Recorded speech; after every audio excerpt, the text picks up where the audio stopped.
Hoy es lunes 21 de febrero. Continuamos estudiando la lección número 9, Jesús el sacrificio perfecto, para memorizar. Porque con una sola ofrenda hizo perfectos para siempre a los santificados. Hebreos 10:14. Querido Señor, muchas gracias porque tú fuiste el sacrificio perfecto que hace nuestra oración inmunda perfecta, nuestras vidas desdichadas perfectas, y hacer nuestros caracteres sucios perfectos a través de tu sangre. Gracias, Señor. Amén. Para hoy, lunes, diversos tipos de sacrificios. ¿Por qué Dios no escogió solamente al cordero para que le representara, sino que hubo una variedad de animales, como vaca alazana, como tórtola, como cordero, como oveja? Diferentes tipos de animales para que fueran ofrecidos en un altar, si solamente debió haber sido un cordero. Primero, leímos ayer en la página 54 que fue Dios quien estableció el sistema de sacrificios. ¿Por qué Dios estableció el sistema de sacrificios? Porque era una evidencia al universo de que el hombre, al llevar el cordero al santuario terrenal, estaba admitiendo que era pecador. Segundo, que al confesar sobre él su culpa, estaba reconociendo que vendría un Mesías que moriría por él en el Calvario. Y tercero, que como el pecado produce tristeza y dolor, el hombre, al transferir su culpa a un animal inocente, él se iba alegre, confiando en la palabra de Dios de que él había sido perdonado, o mejor dicho, transferido su culpa a un tercero, en este caso un animal. Las ofrendas, sean estas animales o vegetales, expresaban una sensación de adoración, de agradecimiento, de dedicación, o para expiar el pecado cometido. El sistema de sacrificios fue establecido cuando el pecado entró al mundo y sirvió durante siglos y siglos como un recordativo de que la paga del pecado es muerte y que la vida eterna solamente se puede lograr como un regalo de Dios. Así que los sacerdotes eran las familias o los jefes de cada familia. Pero en el monte Sinaí se hizo provisión sistemática por varias clases de sacrificios, y con el tiempo todos ellos eran ofrecidos después por los sacerdotes, no así al principio. Así que de una forma u otra, todos los sacrificios prefiguraban o ilustraban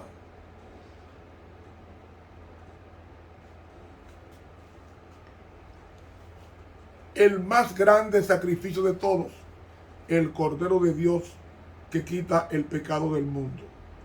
Entonces, las ofrendas por el pecado representaban el sacrificio vicario de Cristo, que fue herido por nuestras rebeliones. En sí y por sí misma, ninguna ofrenda cruenta, es decir, matando un animal, no podía y en realidad nunca pudo quitar los pecados, porque el pecador volvía a cometer ese pecado o algo peor cuando llevaba el animal y se iba después de matarlo. Ni tampoco la muerte de ese animal hacía perfecto al oferente en cuanto a la conciencia. Solamente Cristo es el que puede quitar el deseo del pecado que usted confesó y limpiarnos de toda maldad. De ahí que los sacrificios era que sin derramamiento de sangre no había remisión. ¿Qué significa remisión? Perdón. Sin derramamiento de sangre no hay perdón de pecado.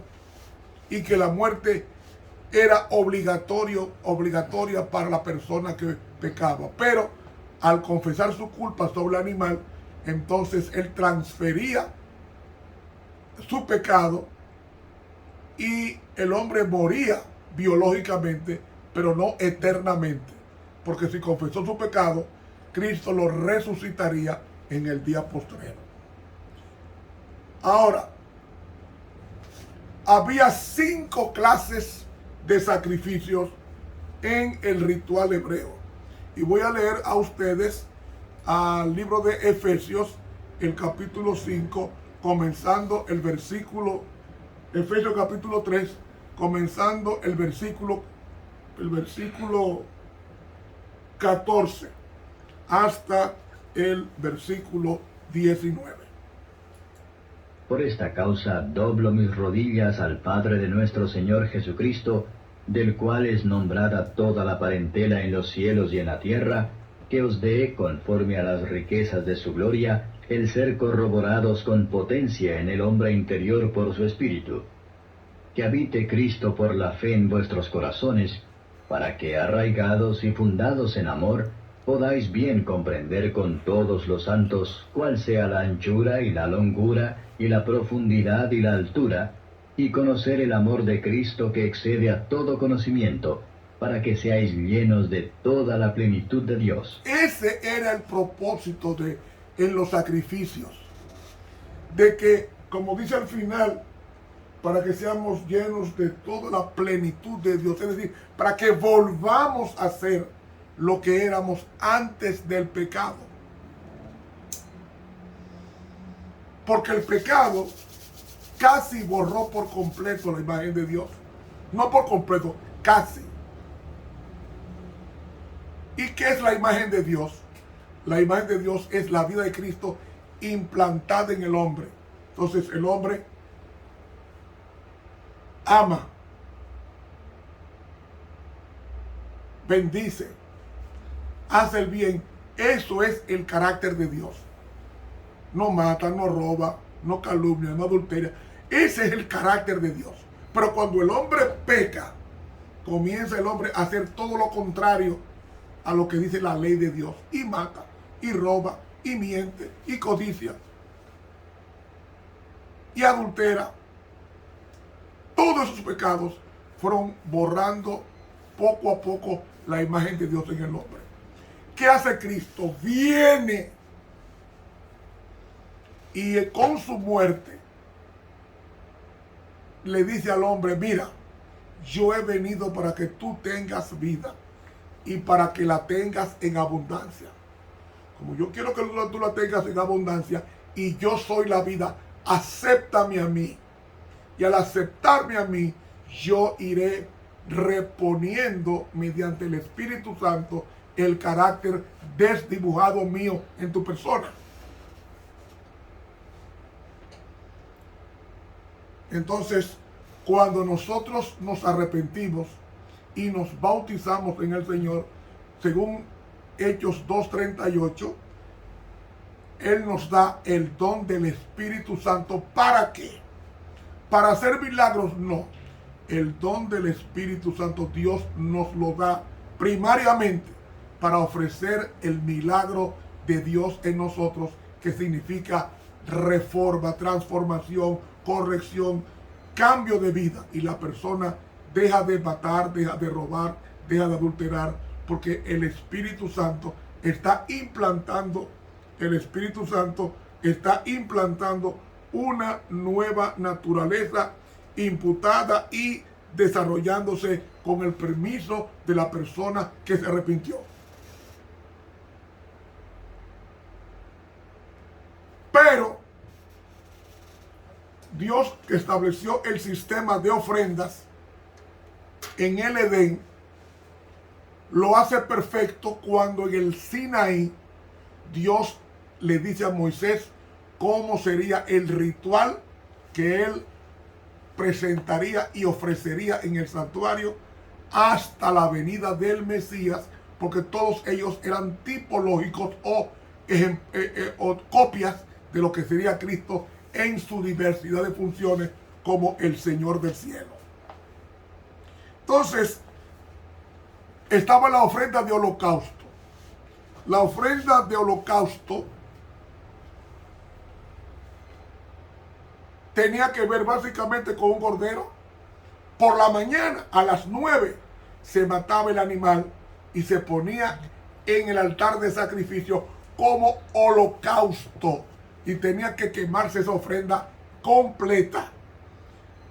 Y ese holocausto tenía que consumirse en el altar de bronce que estaba en el atrio exterior y que representaba a Jesús, cuya vida fue consumida, su muerte fue plena en el Calvario.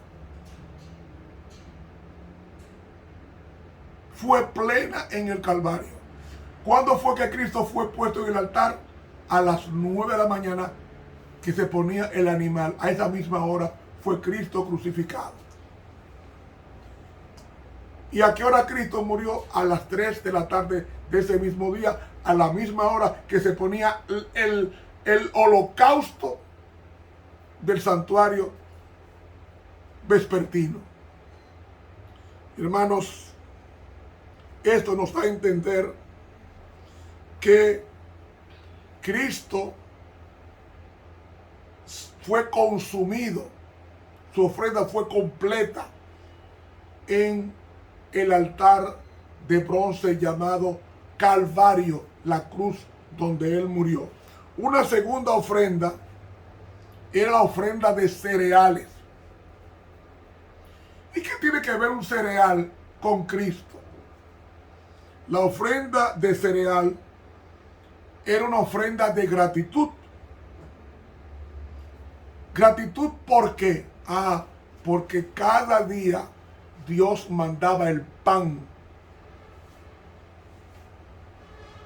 ¿Cuánto tiempo duró Dios manteniendo al pueblo en Israel en el desierto? 40 años. Él sembró, cosechó. No, cada día caía pan del cielo. Y el sexto día caía doble porción para que el séptimo día, sábado, nadie saliera a buscar pan porque ya lo tenía para guardar su sábado. Esa ofrenda de cereales, ¿de qué básicamente se hace el pan? De trigo. Y Cristo es el trigo. Él dijo, yo soy el pan vivo que descendió del cielo en Juan 6, 25 y 48.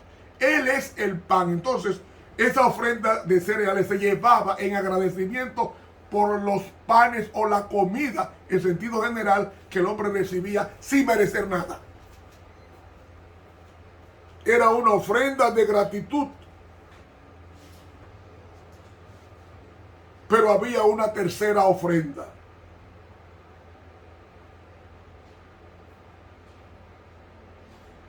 La ofrenda era la ofrenda de paz, que estaba vinculada con la comunidad, con los familiares. Esa es la que encontramos en Levítico capítulo 3. Levítico capítulo 3, que era una ofrenda que participaba la familia o los amigos. Y dice era la ofrenda de paz, y nos dice que podía comerse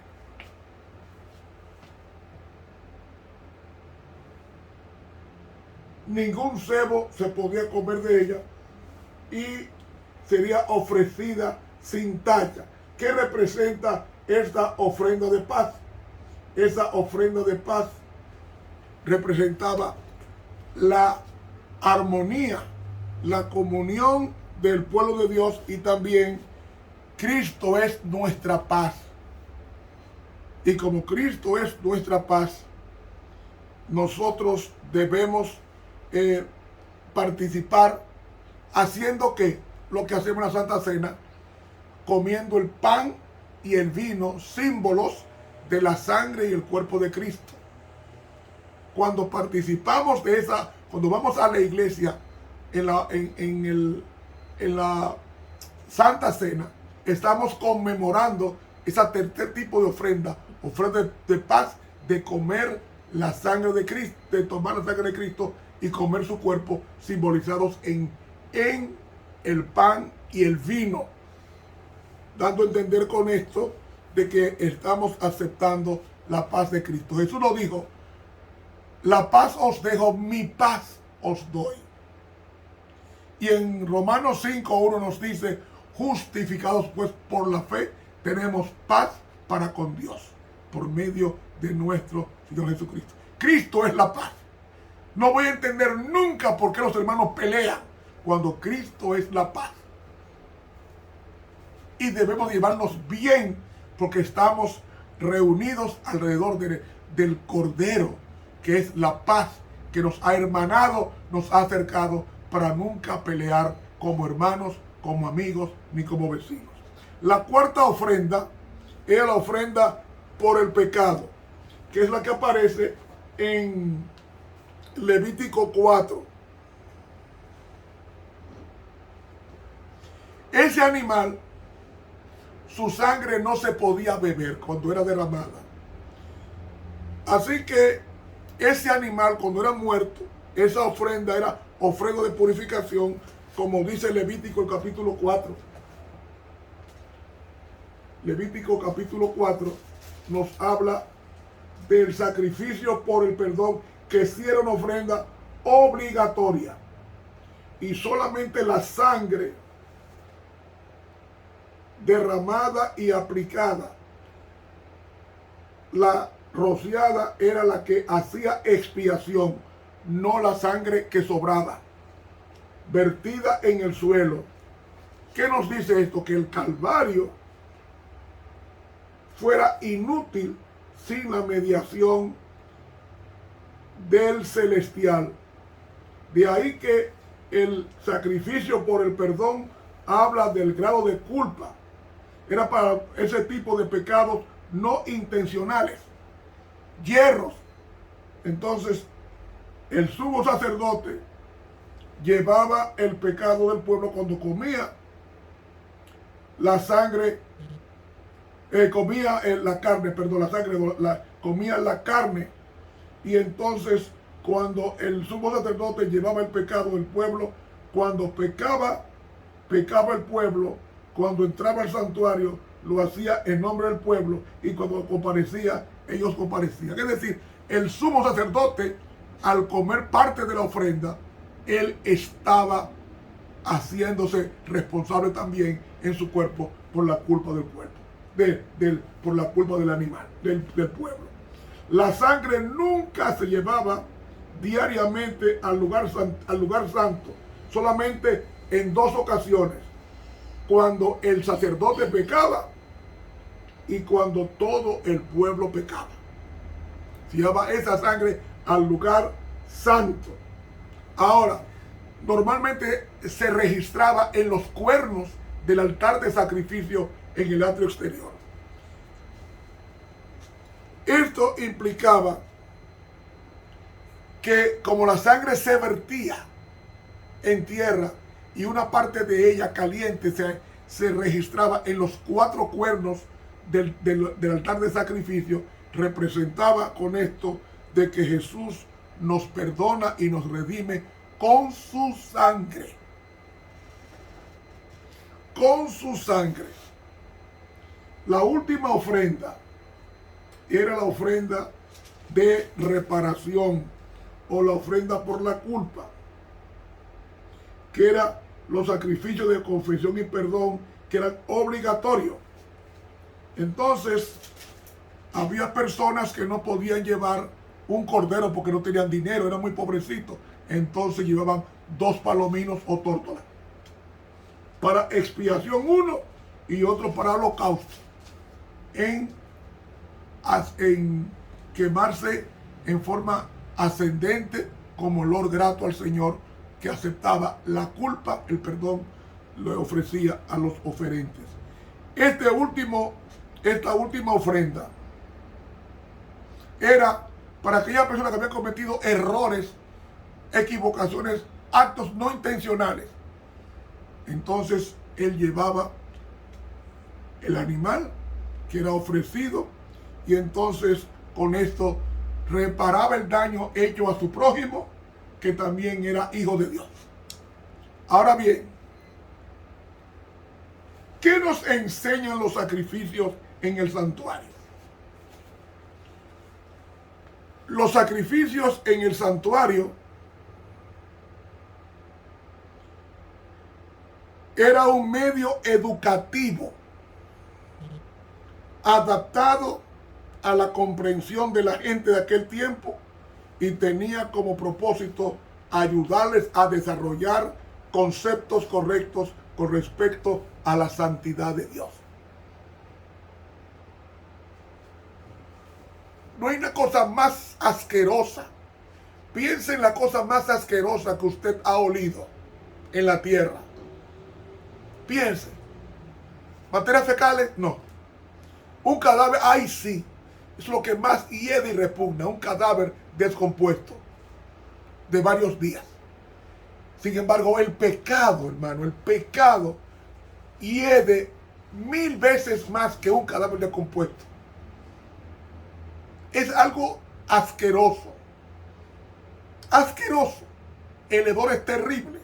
Sin embargo, cuando nosotros pecamos, estamos contaminando el aire, lo enrarecemos. Cuando pecamos, mire, cuando usted peca, por ejemplo, cuando usted miente, hay un desorden en toda la química del cuerpo. Desorden terrible. Un día, cuando estemos en el cielo, Dios nos va a enseñar todo el daño que hacía el pecado al cuerpo. Afecta el sistema nervioso, la mentira. Afecta el corazón, la mentira. Afecta la conciencia, la mentira. Afecta el crecimiento del pelo, la mentira. Afecta aguzar los ojos, la mentira. Afecta los órganos digestivos, como el corazón, como el estómago, el páncreas, el hígado. Todo eso queda afectado con una mentira. Por eso es que hay un detector de mentiras, porque ellos toman la química y las impresiones del cuerpo cuando se está mintiendo. Y el cuerpo se intoxica con la mentira. Y esa toxicidad afecta no solamente al cuerpo, sino también al alma. Y todo eso el cristiano tiene que verlo. Un pecado en el cuerpo produce un desorden fisiológico. Usted no ve que hay gente que le da diarrea y se pone nerviosa y deja caer la cosa cuando comete un pecado terrible. Es por eso. Y así le pasó a Adán. Cuando Adán pecó, tembló, porque el pecado produce un desorden psicosomático en el organismo y en la psiquis. Mas nunca la persona es la misma cuando peca. Cuando Cristo nos perdona, nos restaura la paz perdida. Pero en la conciencia queda eso. Yo hice esto malo hace 5, 10 o 20 o 30 años. Claro, ¿qué tú tienes que hacer? Perdonarte. Si Cristo te perdonó, ese pecado ofensivo también tiene que aceptar que Cristo lo perdonó. Por tanto, tú debes perdonarte y no vivir con ese